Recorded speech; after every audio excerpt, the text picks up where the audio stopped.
Well, we're all loaded up. Where are we going? Thorpe, Wisconsin. Thorpe? Yeah, you can see it on there. Can't even find it on the map. It's so small. What happened? Jazz won $25? $25 gift card. Gift card from the radio station in Eau Claire for their virtual fair, right? All right. Hour and a half. We'll be back. Right? Sure. But that one's not all pink. Well, we made it to Thorpe, and it's raining. And I'm trying to stay dry as we're waiting for the farm tour to begin. We're at Marieke Gouda cheese.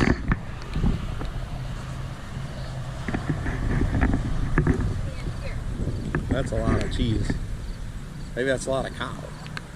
You milk the cow.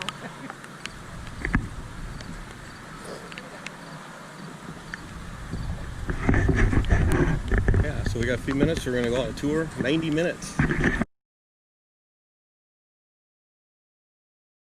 we're going to start the 1 o'clock touring here. We're going to start in the barn. What we're going to do is go through the history of Ralph and Marieke and how they ended up here in Thorpe, Wisconsin and started their own dairy and cheese making operation here. Then we'll travel upstairs. We'll get a better view of our milking parlor that you're looking at right now. Right now they are doing their second milking of the day, so that's what they're just starting. And then we'll go inside the barn. We'll learn about cow comfort and how we meet the individual needs of all of our girls here. And then we'll make our way back inside and learn about the cheese making process, ending off with a few samples as well. My name's Vanessa and I'll be your tour guide too. If you guys have any questions, feel free to ask throughout the tour. I'll best to answer any questions that you may have. So to start off with, we'll talk about the history of Ralph and Marieke and how they ended up here. Ralph was the first one to fly over here in early 2002 with his brother, who was looking to start a dairy farm operation. Ralph and his brother originally from Holland flew on over and came over to the Midwest and traveled around for a few months to look at what the dairy industry looked like in each of the different states.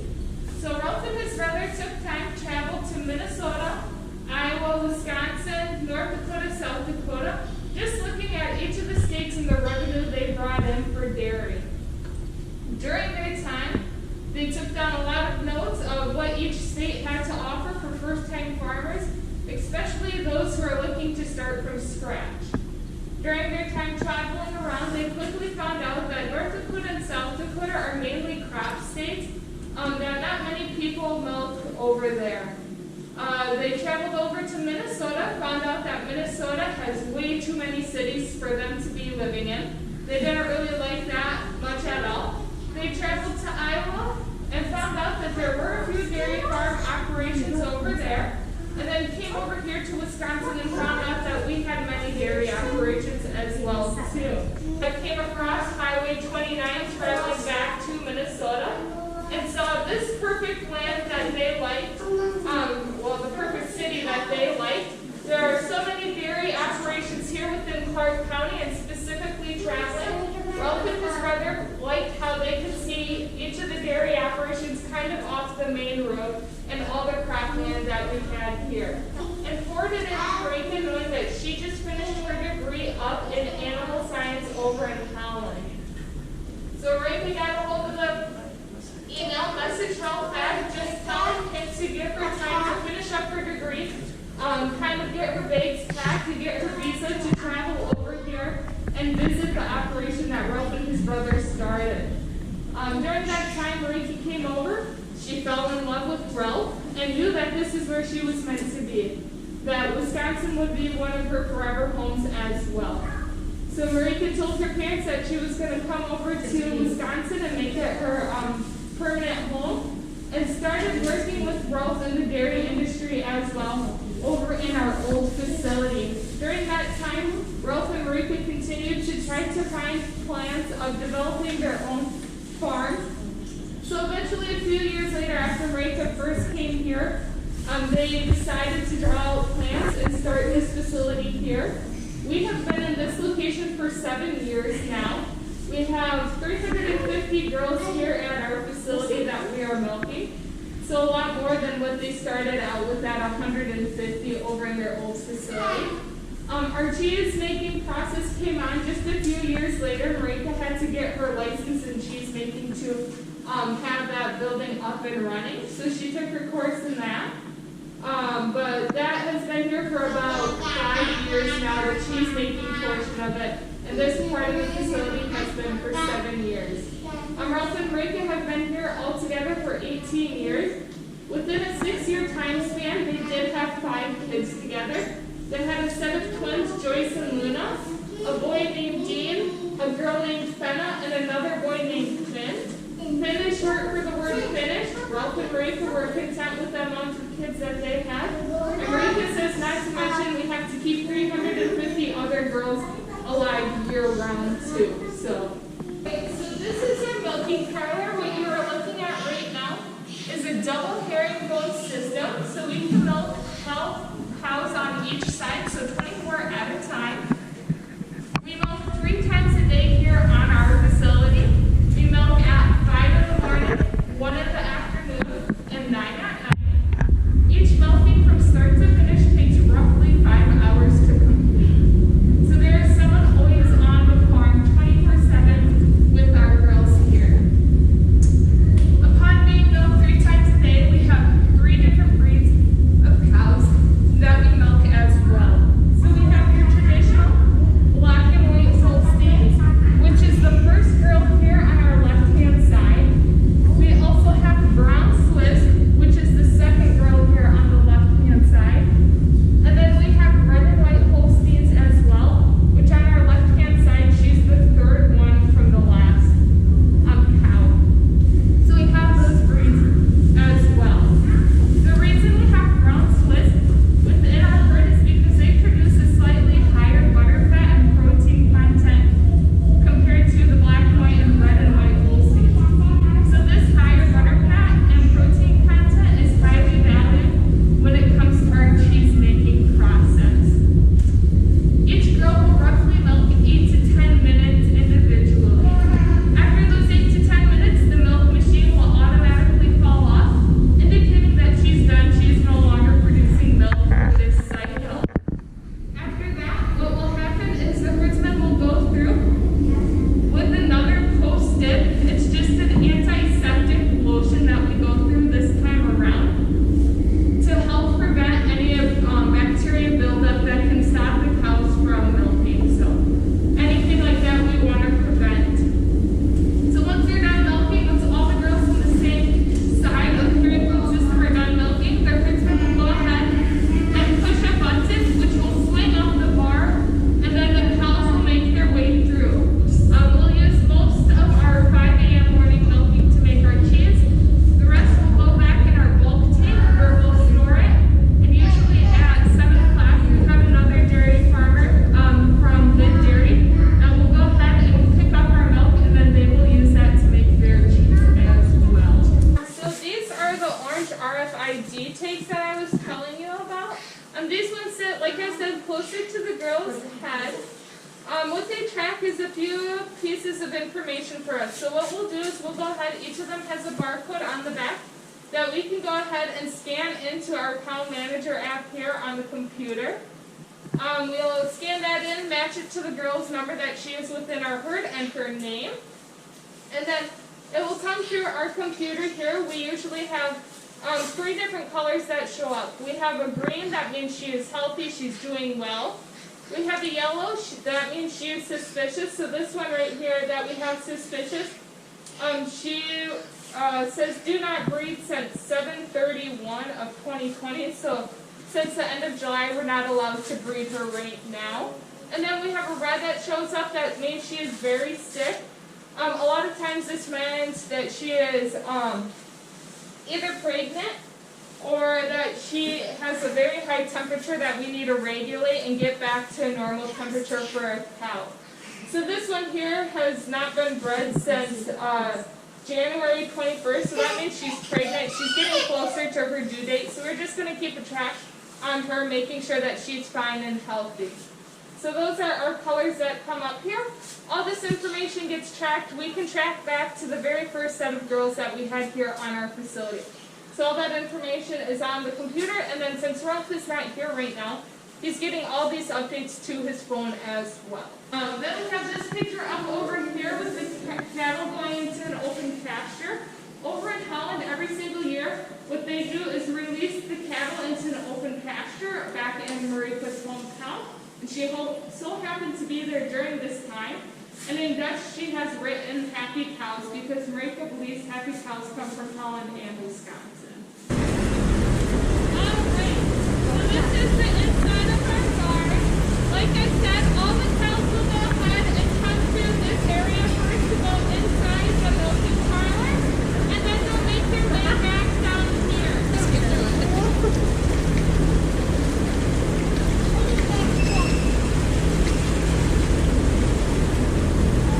Alright. So what that solution is just a little sanitizer for their feet. And that first girl coming here really didn't like it. And then the girls behind her are pushing up against each of their butts to get them moving. A lot of times they don't like walking through this. They don't like getting their feet wet or anything. Just as part of the protection here and making sure our courthouse is fine, we have to make them go through that. Another thing you'll see here is we have the big barn fan rolling. Cows really don't like any hot temperatures outside. Anything that gets above 75 degrees is kind of uncomfortable for them. So we have the big barn fans constantly rolling. These barn fans here specifically have mixer systems hooked up in front of them for a hot humid day so we can spray down the cows as we're waiting to be milked. Another part you'll see within our facility here is the way our cement has these grooves in between. Cows don't have any hose grips, so what we do here is have the grooves in the cement that allows them better traction to make their way inside the milking parlor. So we have that as well.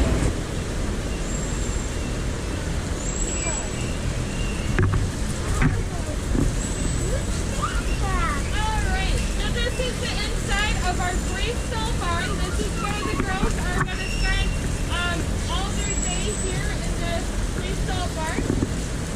We have many different amenities that we offer our girls here on our facility to keep them as comfortable as they can be.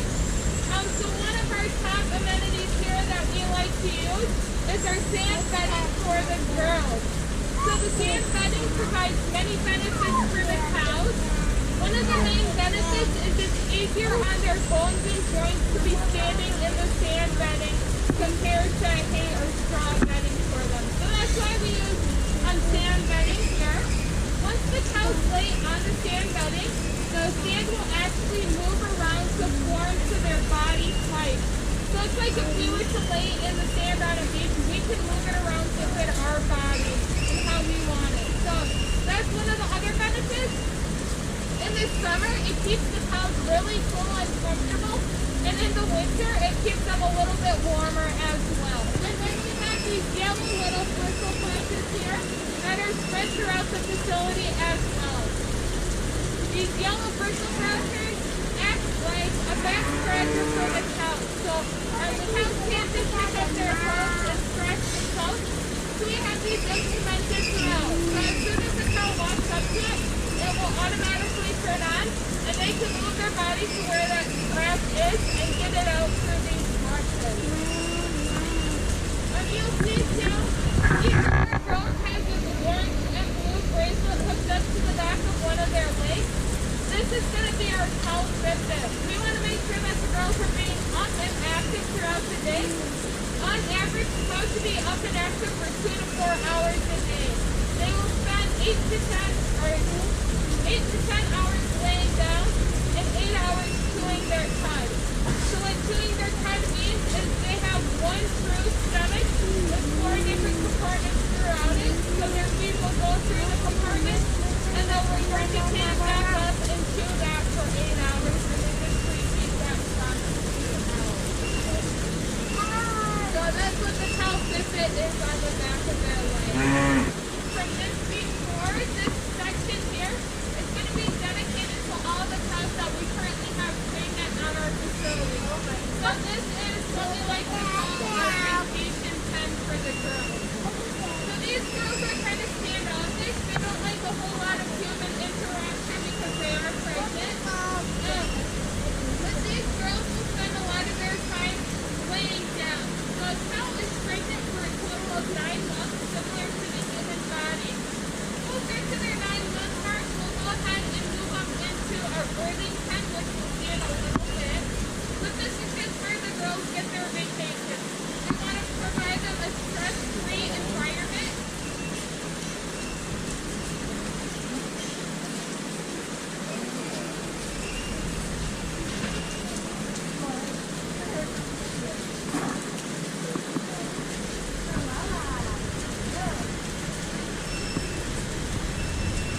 We have 3 calves inside of there. So that is just our little calf pen area. So after they are born, just a few short hours after they're born, we'll go ahead and move them in this room for a few days. Just allowing us to bottle feed them and give them the care that they need before we go ahead and move them outside into the white hutches. This area right here, this is our birthing pen area. So we want to give the girls an area that is yet again another stress-free environment when it comes to their time to give birth to their calf. So we move them in here. It's a little bit bigger area as well. So just in case one of the herdsmen needs to come through and help that girl give birth in any way that we need to, that we have enough room for ourselves and the girl as well. So we'll go ahead and put them in here close to their due date and allow them to do their thing here. So what we have here is 2 different types of feed that we give our girls. So we give a feed to the girls that are currently pregnant. That is kind of a drier feed. So if you go ahead and grab a handful, you won't feel as much moisture in it compared to this stuff here. This feed over here is given to the girls that are currently milking. If you grab a handful of it, you can kind of feel how moist the feed is. You can even tell by the color difference in the feeds as well that one's more of a darkish brown compared to this light golden color here. So what it is a TMR or a total distraction. It has many different nutrients, amino acids, and everything inside of them that the girls need to meet their daily nutrient intake. On average, a cow is going to eat 120 pounds of feed each day. That is equivalent to 360 cheeseburgers for a human to eat in one day. So they eat a lot of food here. You guys can pet the girls too. They love the attention. Like I said, someone's always here 24/7 with them. So they're the friendliest cows around town. Eva, you can pet? Yes, you Yeah, can you pet pet it. them, yeah. Beautiful.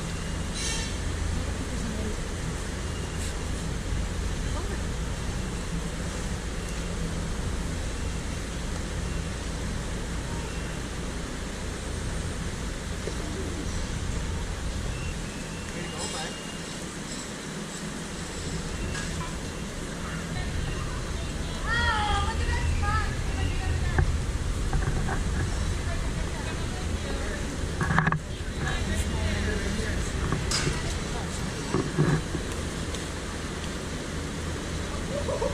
Oh, I just missed it.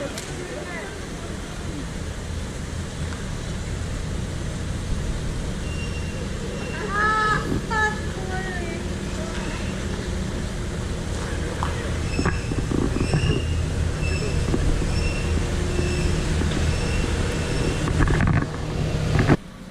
Alright, so we have calves in these little white hutches here.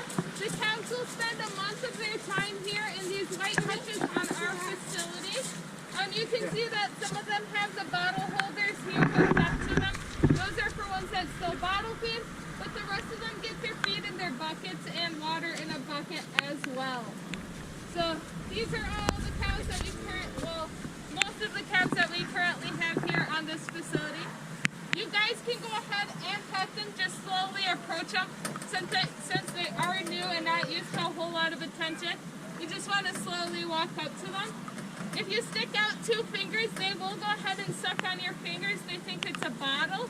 They don't have any top teeth in the front. They only have some bottom teeth up front. So nothing too dangerous.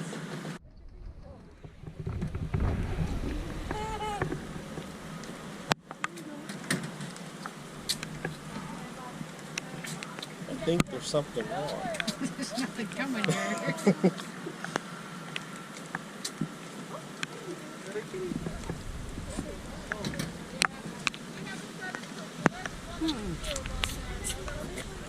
It does not work, does it?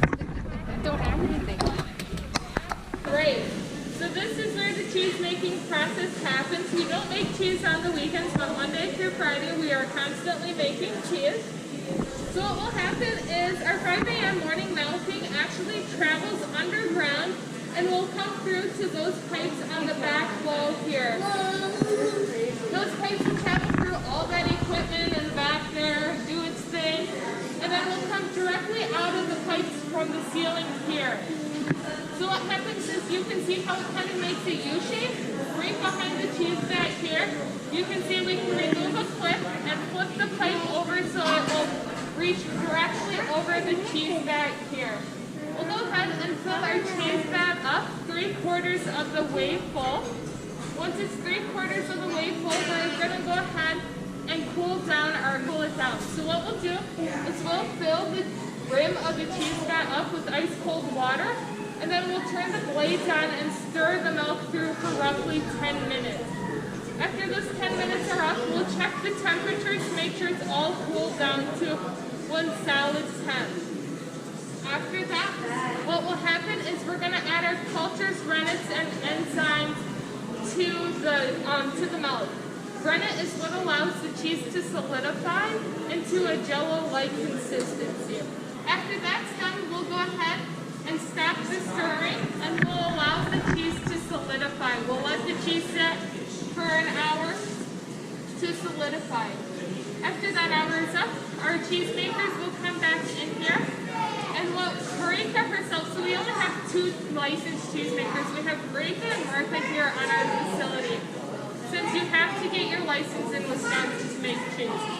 So what Martha likes to do is she will use a stick. It kind of looks like a ruler, a metal ruler. She will go ahead and poke a hole in the middle of the cheese vat, and then she'll put the stick just about a few inches after that and pull the stick through. She's looking for how fine the cheese cuts.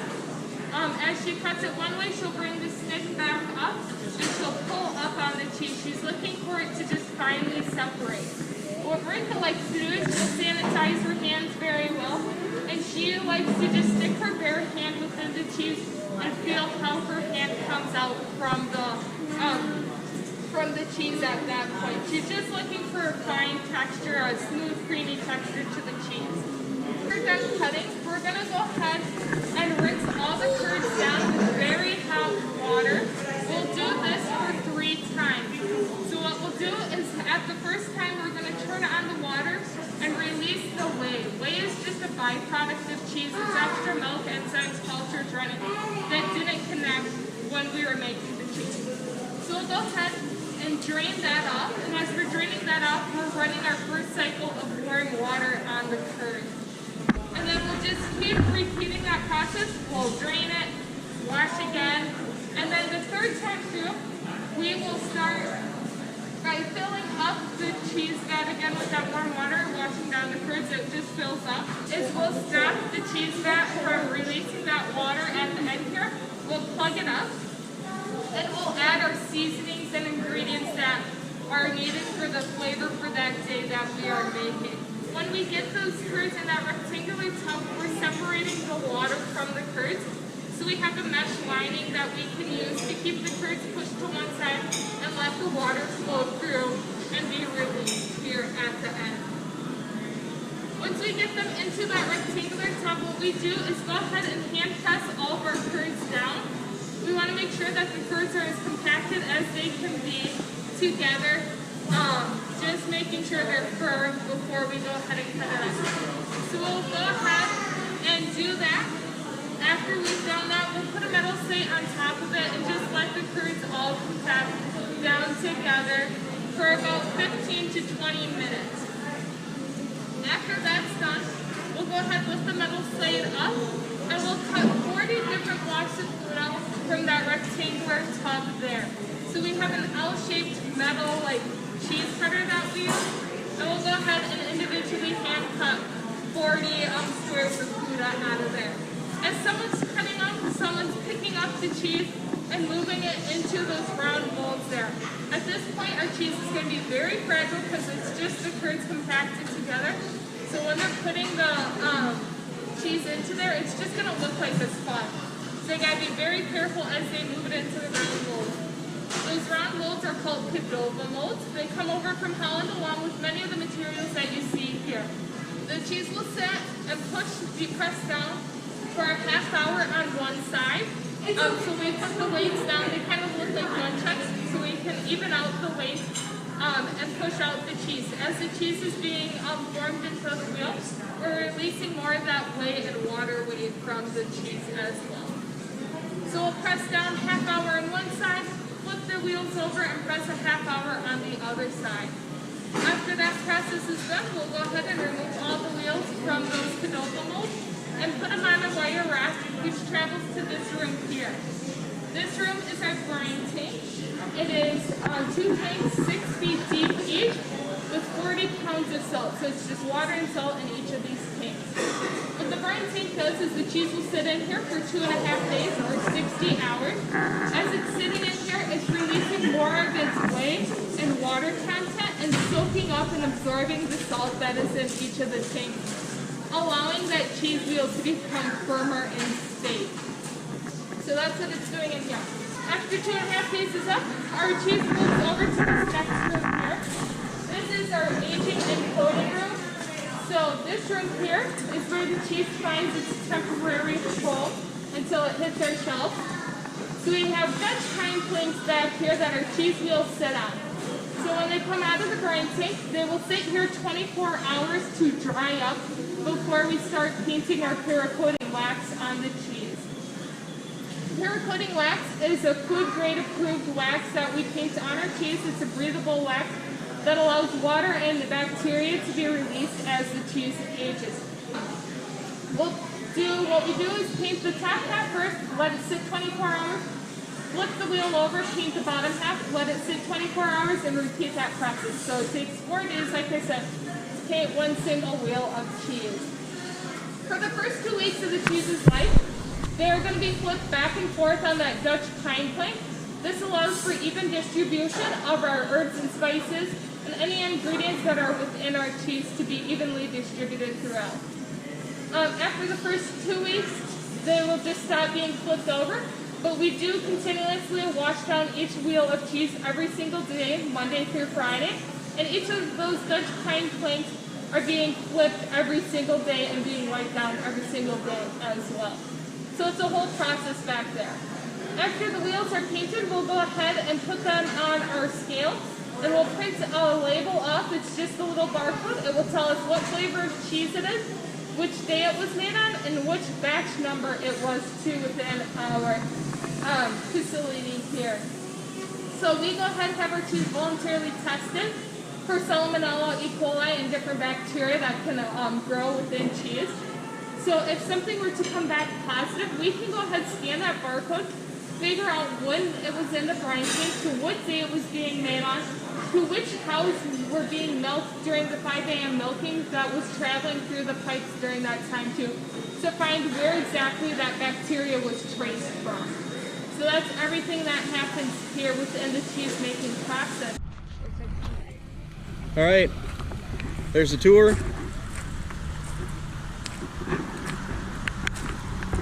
of the dairy in Thorpe, right there.